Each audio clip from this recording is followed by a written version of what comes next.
안녕하세요, 차선TV란입니다. 자, BYD 전기차 브랜드가 국내에 진출을 하면서 하루하루 정말 시끄럽습니다. 제가 그렇게 미리미리 대비를 해야 된다고 지난 1년 이상 동안 말씀을 드렸는데, 어떻게 보면 자동차 제조사를 가진 나라 중에 최초로 중국 전기차가 거의 무결입성한 상황인 것 같아요. 그래서 이런 상황이 발생을 한 것 같은데요. 지금 어느 정도 보조금에 차별을 두고는 있지만 충분하지 않습니다. 왜냐하면 미국 같은 경우는 관세를 100% 때리고 있습니다.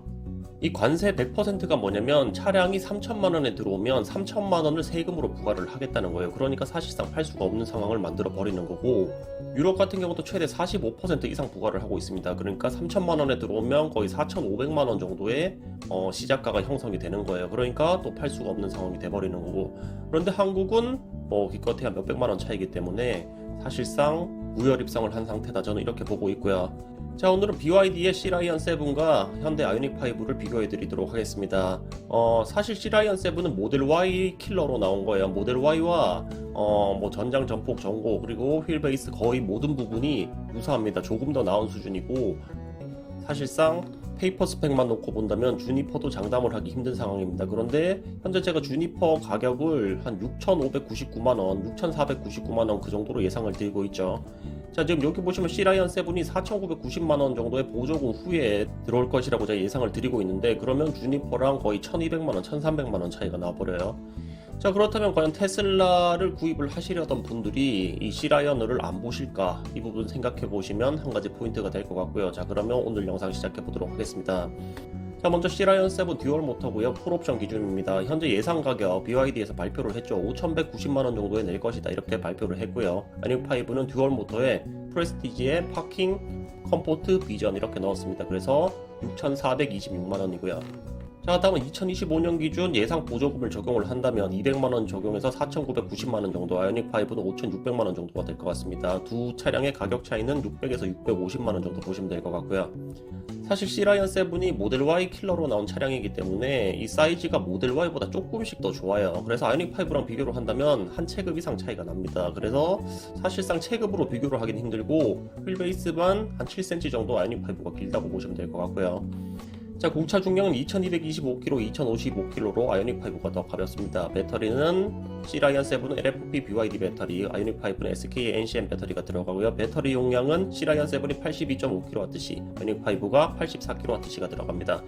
자, 지금 한국에 출시를 하겠다는 배터리 용량이 82.5kWh짜리인지 90kg 오버짜리인지 확실하지 않습니다. 제가 미니멈 스펙으로 잡았어요. 그런데 지금 이 5,190만원에 주겠다는 이 차량이 만약에 90kWh짜리다 그러면은 정말 큰일이 나는 겁니다. 왜냐면 이 90kWh짜리가 탑재가 되게 되면 고속 충전 속도도 현재 150인데 250까지 올라가고요. 그럼 당연히 WLTP, 그러니까 주행거리도 증가가 되겠죠.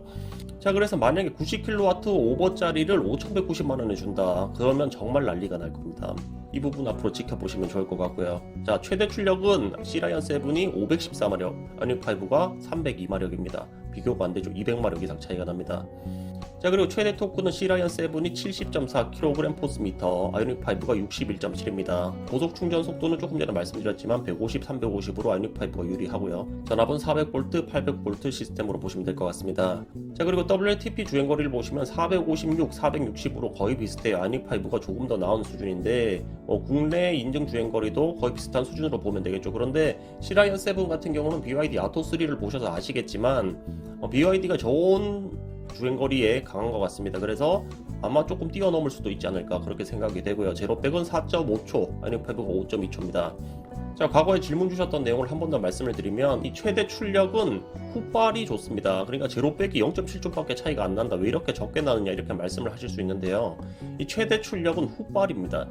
지금 내연기관 차량들하고 전기차랑 드래그레이스 100m 이렇게 붙이잖아요. 자, 그러면 초반에는 전기차가 대부분 이기는데 그게 200m, 300m, 400m 이렇게 갈수록 이제 내연기관차가 따라잡게 됩니다. 그러니까 훗발이 더 좋다는 건데요. 이 최대 출력이 좋을수록 훗발이 좋습니다. 자, 그래서 이 100km까지 도달하는 시간은 4초, 5초 정도로 짧기 때문에 큰 차이가 안 날 수가 있지만 이제 제로 200이나 제로 300이 되면 더 차이가 벌어질 것이라고 생각을 하고요. 최고 속도는 C-라이언 7이 215km, 그리고 아이오닉 5가 185km입니다. 카메라는 C-라이언 7이 11개가 달려있고요. 아이오닉 5는 5개가 달려있습니다. 있습니다. 에어백도 11개, 8개로 보시면 되고 센터 디스플레이 크기는 15.6인치, 아이오닉5가 12.3인치입니다. 스피커는 C라이언 7이 12개, 아이오닉5가 8개가 달려 있습니다.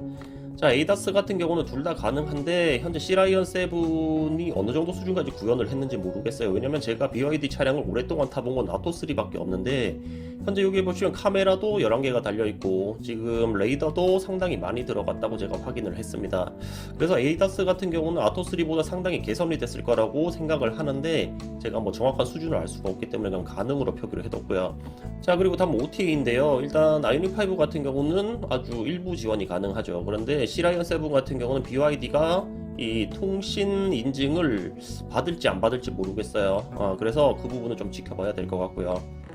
자, 다음은 소프트웨어인데요. 아토3 기준으로 봐도 이제 현대의 소프트웨어보다는 나았기 때문에 C라이언 7은 뭐 의심할 여지 없이 더 낫다고 보면 될 것 같습니다. 자, 그리고 파노라믹 루프, 그러니까 비전 루프 둘 다 있고요. V2L 둘 다 가능합니다. 그리고 차박 둘 다 가능한데 실내 사이즈는 휠 베이스가 아이오닉5가 길긴 한데 또 전체적으로는 C라이언 7이 크기 때문에 뭐 대동소이할 것 같아요.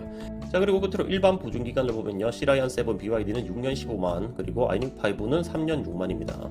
자, 제가 어제 이 일반 보증기간 차이를 올려드리면서 상당히 댓글이 많이 달렸는데요. 저는 오히려 놀랐습니다. 이게 홈페이지에 다 나와 있는 내용인데 그냥 저는 그걸 올려드린 것 뿐이거든요. 그런데 이게 이렇게 논란이 될 일인지 모르겠고 아무튼 현대자동차가 짧은 건 어쩔 수가 없습니다. 현대자동차가 짧은 감이 있기 때문에 이 부분은 적어도 5년 10만 제네시스급 정도까지는 올려주셨으면 정말 감사할 것 같고요. 자, 그래서 이렇게 정리를 해봤고요. 여기에 모델 Y 주니퍼가 들어간다면 보조금 받은 후에 한 6,200~300으로 보면 되거든요.